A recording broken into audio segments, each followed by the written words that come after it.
Oke.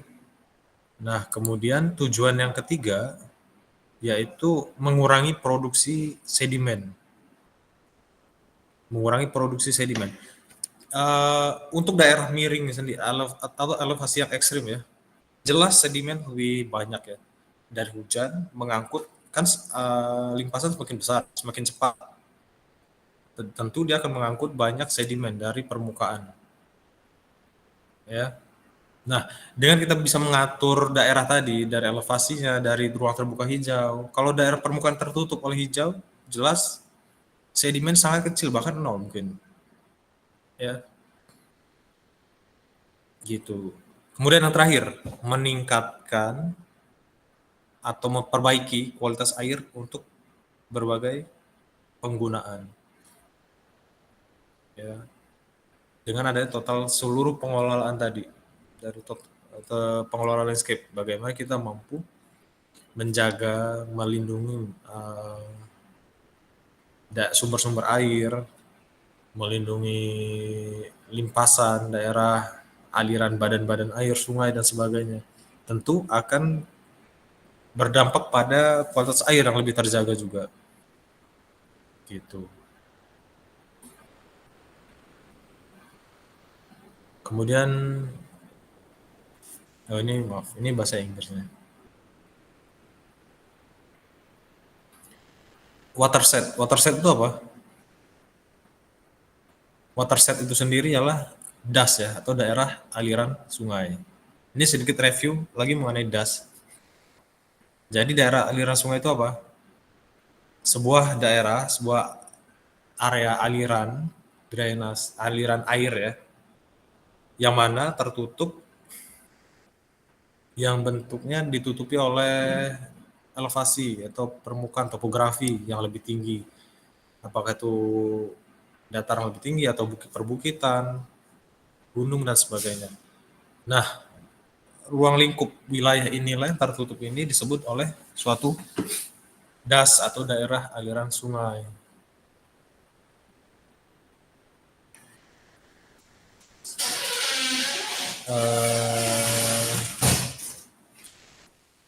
Secara keseluruhan, in circle by divide.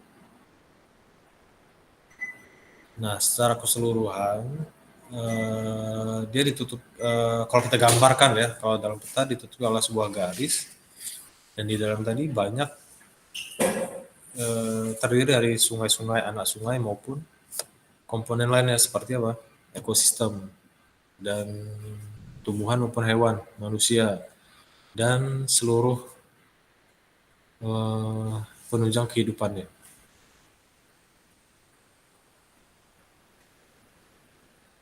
Hujan jatuh pada satu sisi dan oke. Jadi hujan tadi kan jatuh pada suatu das, pada satu inlet atau pintu masuk ya. Kemudian akan keluar pada satu outlet atau pintu keluarnya. Pintu keluarnya di mana? Jelas di muara. Muaranya di mana? Di lautan atau di pesisir. Seperti itu.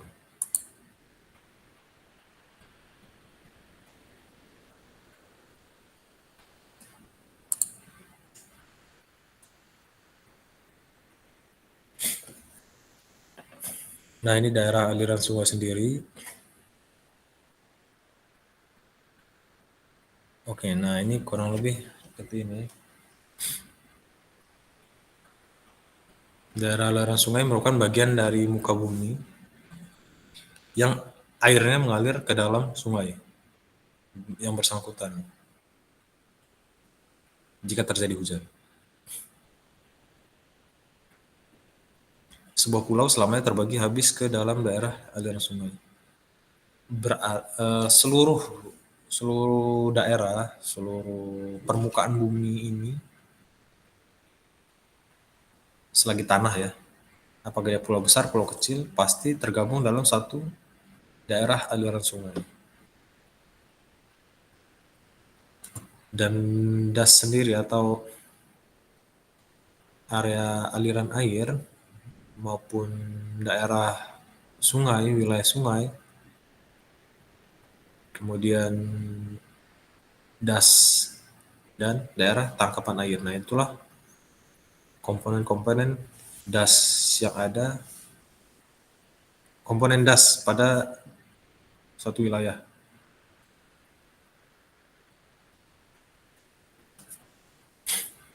Dan watershed atau das sendiri terdiri dari rangkaian gunung-gunung atau bagian yang tertinggi dari drainase area dari daerah tersebut ya.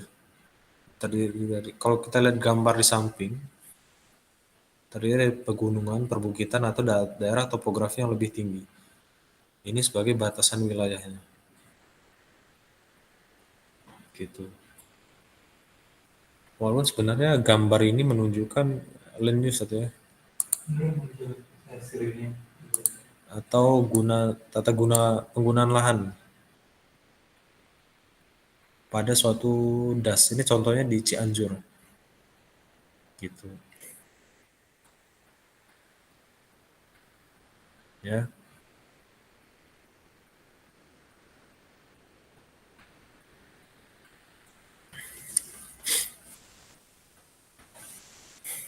Nah, istilah yang berkaitan apa saja? Alur sungai, alur sungai. Alur sungai tahu paham ya? Berarti jalannya sungai itu sendiri. Mengkol kanan, mengkol kiri, lurus, dan seterusnya. Kemudian hilir sungai. Hilir berarti bawah ya. Hulu di atas. Di atas aliran bagian atas. Terus turun ke bawah sampai ke hilir. Gitu. Nah, infiltrasi ialah penyerapan. Penyerapan air. Kemudian ada mata air sebagai sumber dari sumber air.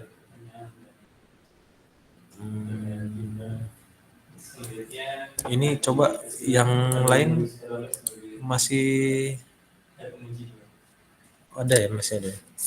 Coba saya, kalau muara sungai itu apa? Ada yang bisa?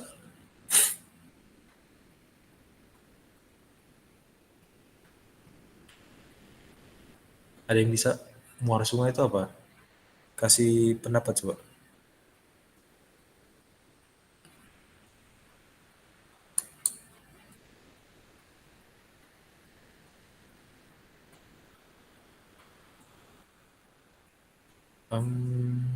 Coba Carmila ada Carmila.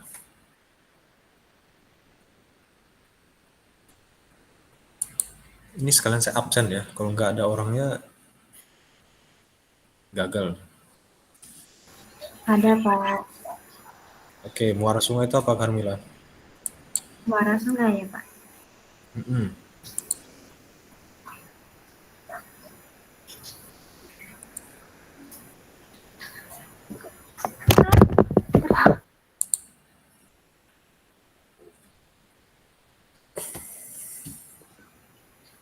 Kalau menurut saya muara sungai itu kayak akhir dari aliran sungai gitu Pak. Kayak tempat sungai yang bermuara atau yang berakhir gitu Pak.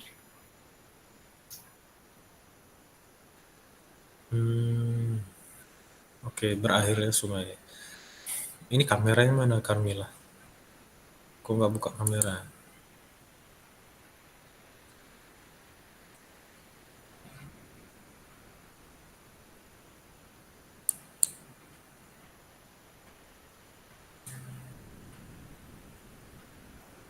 Kalau perkolasi mungkin Rizky Akbar, ada Rizky Akbar.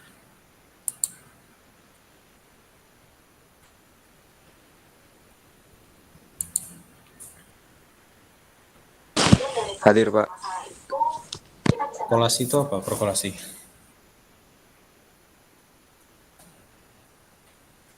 Berkolasi itu ini Pak, proses infiltrasi air ke dalam lapisan permeabel di dalam permukaan tanah, Pak. Oke.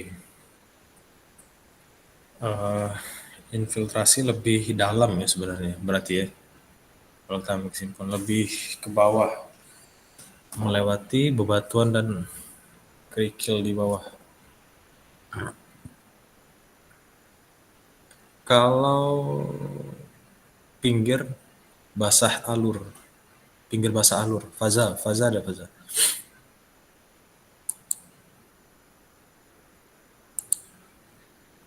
Ada Pak. Ya, pinggir basah alur apa faza?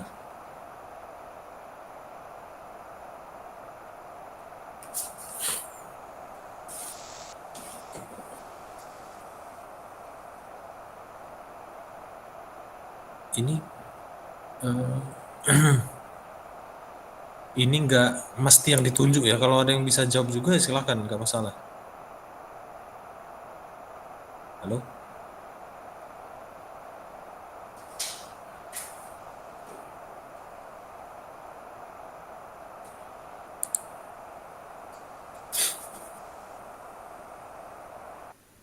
Izin bertanya, Pak. Oh iya, Nelsa. Maksud pinggir basah alur itu wetted perimeter itu bukan, Pak? Wetted apa? Perimeter. Yang dia adalah bagian dasar dan sisi tepi sungai yang bersentuhan langsung dengan air yang mengalir, Pak. Oke, betul sih. Betul. Pinggir basah alur itu bibir sungai ya mungkin ya. Lebih mudahnya itu bibir sungai. Dari sepadan sungai ke bibir sungai. Kan kita sering dengar bahasa kayak gitu ya. Gitu. Yang terdampak oleh aliran sungai. Bibir sungai itu yang masih kena air, terdampak air. Makanya pinggir basah. Kalau selanjutnya pinggir alur, Aneza, ada Aneza nggak? Ada Pak. Pinggir kering alur. Pinggir kering alur tuh, Pak. Bisa diulang Pak pertanyaannya, putus-putus Pak. Ini nih, pinggir kering alur. Pinggir kering pinggir.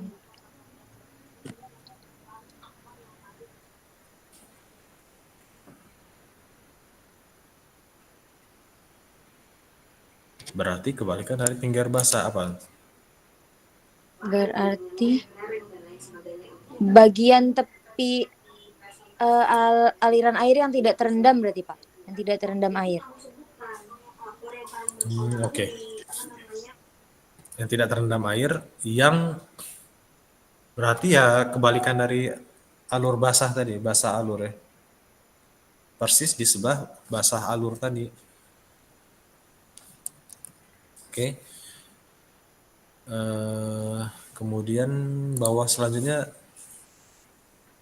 oh nggak ada udah. Ini ragam ukuran das dapat diketahui dengan delineasi peta hidrologinya. Kemudian dimulai dari hanya beberapa hektar pada suatu area.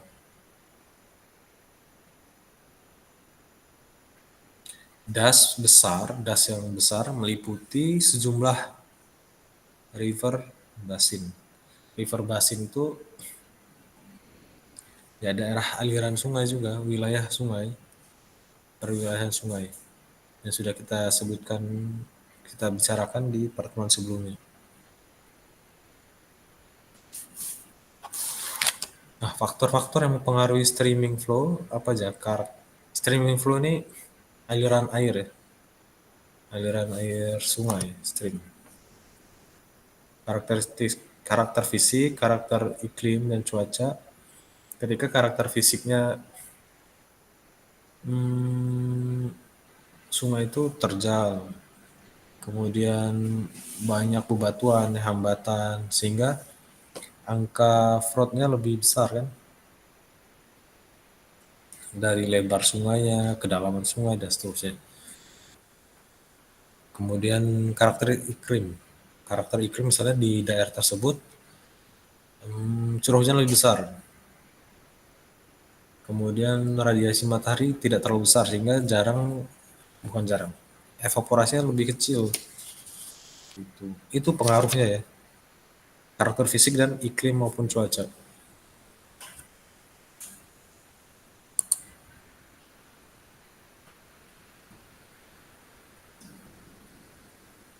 Nah, jaringan drainase sendiri seperti apa? Pola jaringan drainase ini ada dua ya.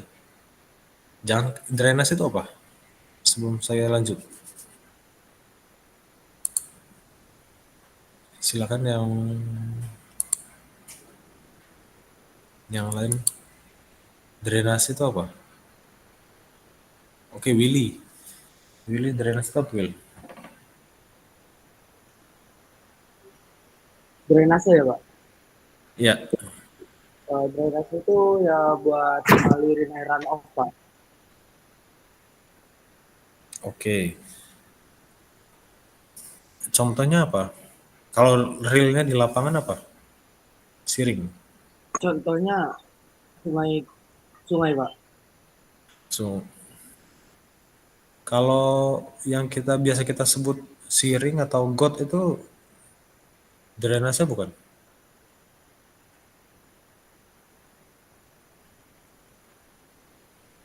Iya Pak. Siring, got, terus sungai itu termasuk drainase Pak. Pokoknya semua yang mengalirkan runoff gitu Pak. Oke, betul lah. Saya sepakat sama Willy. Kayaknya saya salah tunjuk nih berarti. Saya sepakat, pokoknya seluruh yang mengalirkan runoff itu kita drainase. Terus apa beda kok sungai ada siring ya? Kok bisa disamakan drainase? Ya betul, sama-sama mengalirkan air. Yang satu drainase buatan, yang satu drainase alami. Tunggu sebentar, saya ngecas. Gitu ya. Gimana yang lain? Bisa terima nggak?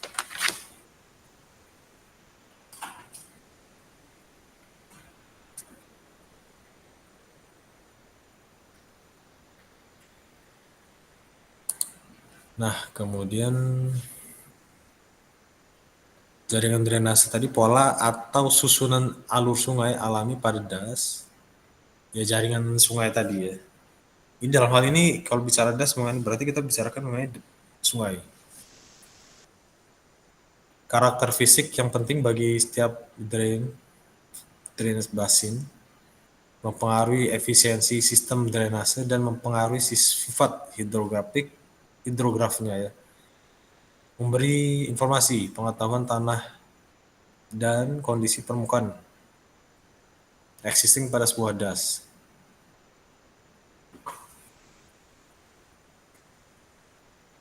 Ini kaitannya apa hubungan permukaan tanah existing dan suatu das pada pengelolaan landscape das, bahwa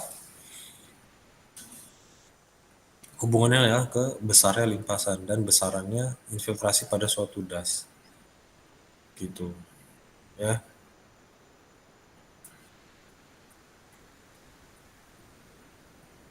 Kemudian nih ada metode kuantifikasi dari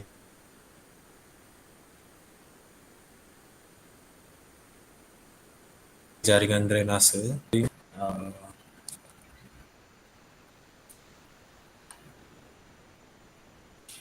Ini sebelumnya udah saya kasih ya kayaknya. Kepadatan jaringan sungai itu drainage density sama dengan 1/A. 1 total length. Maaf, ini bukan 1 ya, L ya. L/A.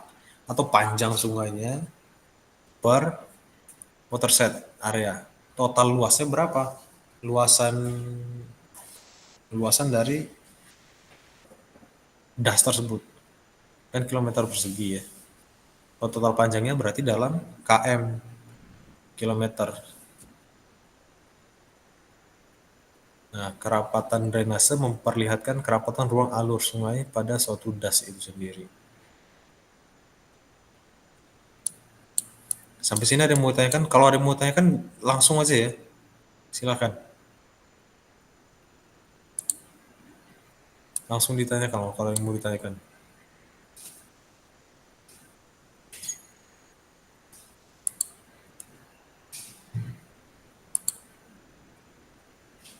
Nah, selanjutnya karakter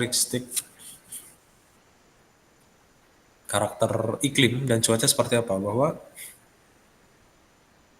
dari karakter iklim dan cuaca kita akan butuh data mengenai iklim dan cuaca atau data klimatologi.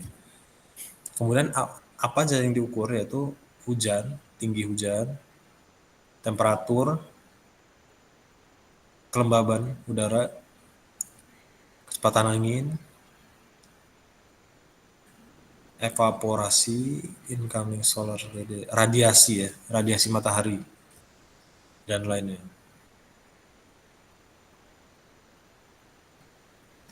Pengukuran cuaca dan evaluasinya dapat memberikan indeks terhadap iklim pada area tertentu.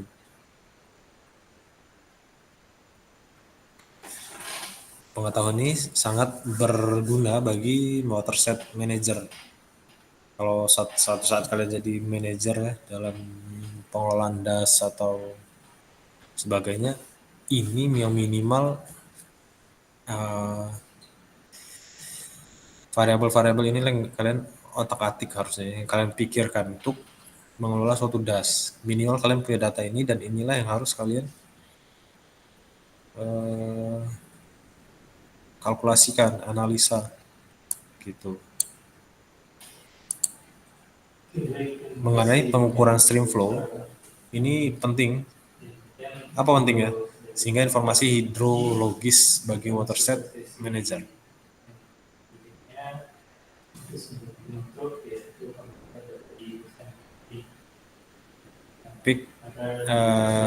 Peak time, jam puncak atau aliran rendahnya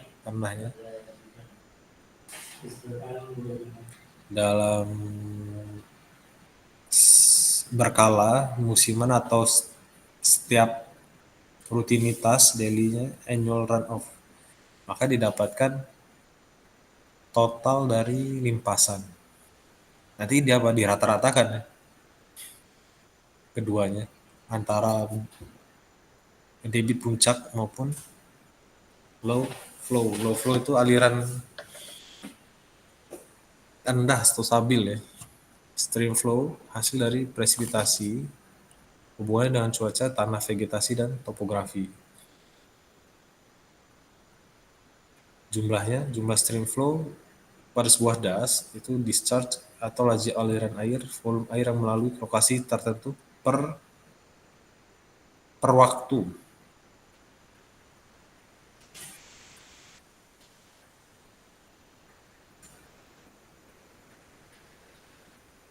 Oke, ini ada beberapa persamaan. Yang pertama ada persamaan debit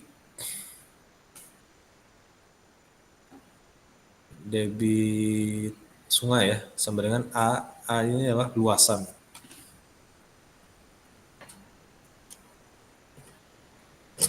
Luas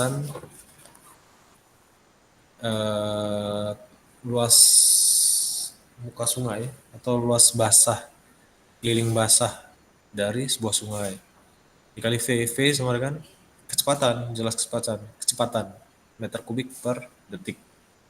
Hasilnya nanti debit yang kita dapatkan.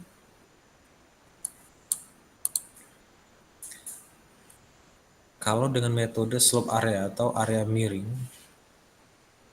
dan manning ya, manning itu kekasaran, menggunakan metode Chesy atau Q sama dengan A dikali R pangkat 2/3 dikali S. S ini slope atau kemiringan. R ini adalah jari-jari hidrolik yang pernah kita sampaikan di kelas. A luas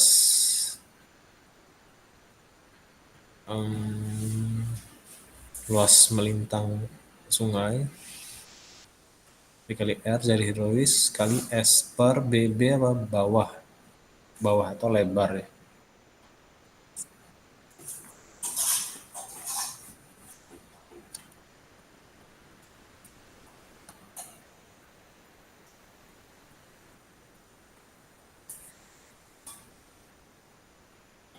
Ada juga persamaan rumus persamaan aliran ya, persamaan debit per seksi atau per stasiun. Misalnya total panjang sungainya 100 km, total panjangnya 1 km per 100 meter ya, kita bisa buat sectionnya, buat perbagian-bagian per 100 meter, 100 meter, 100 meter, atau per 50 meter, 50 meter, sampai total 1 km tadi. Gitu. Nah, ini Q sebenarnya A dikali V, A tadi sama, luas dan V tetap kecepatan ya. Dan terus sampai seluruh seksi. Sampai A ke N dan V ke N.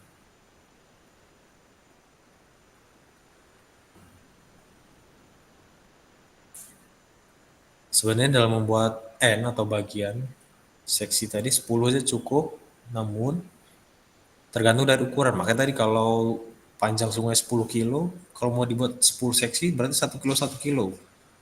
Kira-kira valid nggak datanya? Per 1 kilo baru ukur lagi. Ya enggak. Lebih valid lagi semakin kecil semakin bagus kan. Semakin valid datanya. Semakin per 100 meter misalnya. Baru oke. Itu ukuran saluran dan jumlah turbulensi yang terjadi.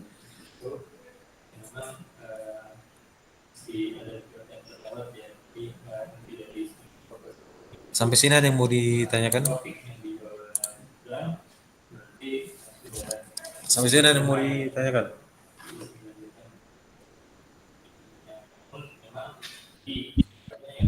Belum, Pak. Belum, masih bisa diikutin ceritanya ya.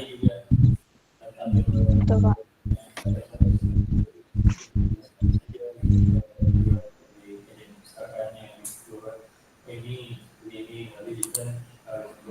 Kemudian peran kearifan lokal dan teknologi dalam mencari solusi bencana banjir bandang.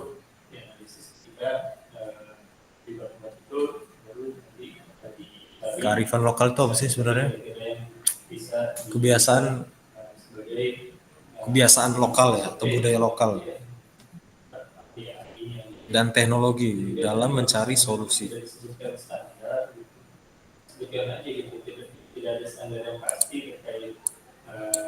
Nah, ini latar belakangnya banjir bandang. Seperti kita ketahui penyebab banjir sendiri apa? Alam dan manusia. Dalam hal ini ada juga sarana prasarana. Sarana prasarana apa penyebab banjirnya? Yaitu sarana prasarananya ada tapi nggak berfungsi atau rusak dan sebagainya. Ya. Kalau alam ini kan dinamis ya, fluktuatif. Dari segi cuaca aja kadang stabil, kadang ekstrim gitu. Makanya kita sebut dinamis ya, tergantung dari alam. Kaitannya ke curah hujan. Kalau alam, dua hal yang menjadi faktor utama itu curah hujan dan topografi.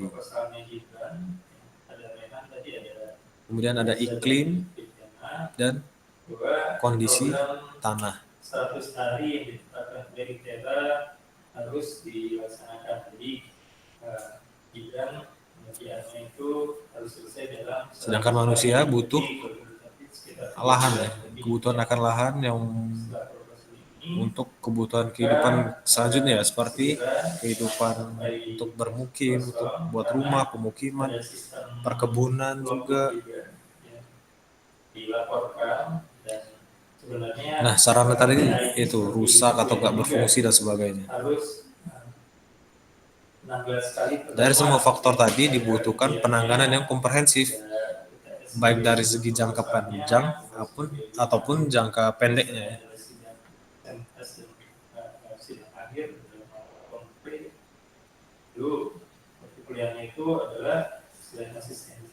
Nah, peranan masing-masing unit tadi baik dari pemerintah, swasta maupun masyarakat. Kalau dari pemerintah, jelas mereka hanya minimal mereka bisa mengeluarkan regulasi ya, peraturan ya, mengeluarkan sistem peringatan dini tentang banjir. Dari pihak swasta, apa yang mereka lakukan?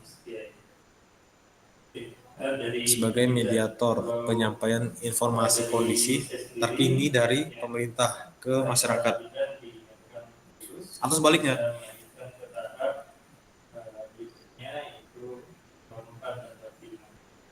Nah, dari masyarakat, masyarakat ini sebenarnya sebagai kunci ya. Walaupun tanpa pemerintahan, harusnya masyarakat bisa berperan aktif dalam melakukan pencegahan banjir atau mitigasi terhadap banjir. Karena masyarakat sendiri merupakan pelaku aktif dari proses evakuasi. Gitu, seperti itu ya. Lulusan saja.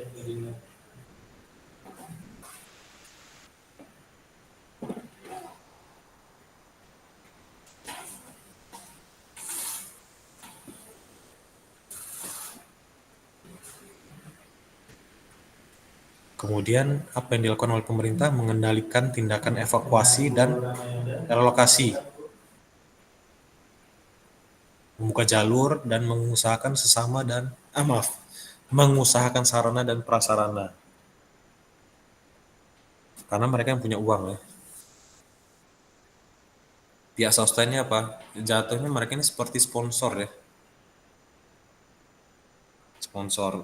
Atau ada biasanya kalau dari pihak swasta ini kan ada timbal balik, keuntungan timbal balik. Mereka gunakan lahan, tapi mereka juga memberikan perbaikan lahan. Gitu. Misalnya apa? Misalnya industri pabrik ataupun apa ya? Perusahaan karet misalnya.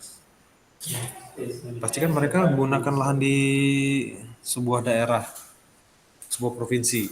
Pasti mereka juga ada kontribusinya terhadap provinsi tersebut, baik dari segi pajak maupun dari insidensial, dari ketika adanya bencana dan sebagainya. Masyarakat sendiri apa? Sebagai sumber informasi bagi pemerintah. Maksudnya seperti apa? Jelas pemerintah pasti mengetahui ada banjir, bagian kronologinya dari mana? Dari masyarakat kan, yang terdampak langsung di lapangan. Dan pemerintah juga sebagai informasi kondisi terkini bagi masyarakat secara keseluruhan. Ya.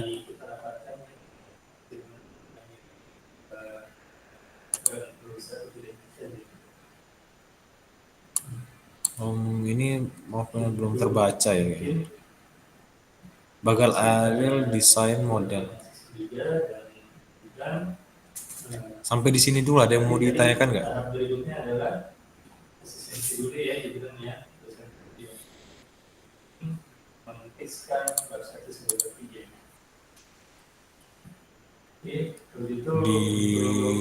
Ini yang buka kamera yang saya lihat ya, Dini Mutiara, Lukas, yang lain mana? Sampai sini yang mau tanya nggak? Lukas dan Dini? Belum ada, Pak.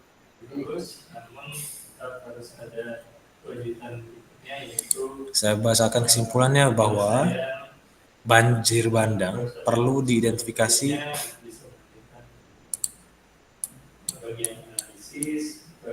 dikenali karakteristiknya sebelum dapat dicarikan solusi penanggulangannya berdasarkan mengacu pada safety concept. Yang kedua, upaya struktur dan non-struktur masih relevan untuk dapat diaplikasikan, namun perlu melibatkan pihak pemerintah, swasta, dan masyarakat. Perlu dibuat suatu pembagian peranan antara institusi terkait di dalam pengendalian dan penanggulangan banjir sehingga masing-masing pihak dapat mengetahui tanggung jawabnya. Kombinasi teknologi ya, misalnya apa? Pemetaan dan sebagainya. pengembangan sistem pengumpulan data, tepat waktu, dan sistem peringatan dini. Rasa kebersamaan antara masyarakat dan keterhubungan antara masyarakat dan pemerintah dan stakeholder maupun shareholder, CSR, dan seterusnya.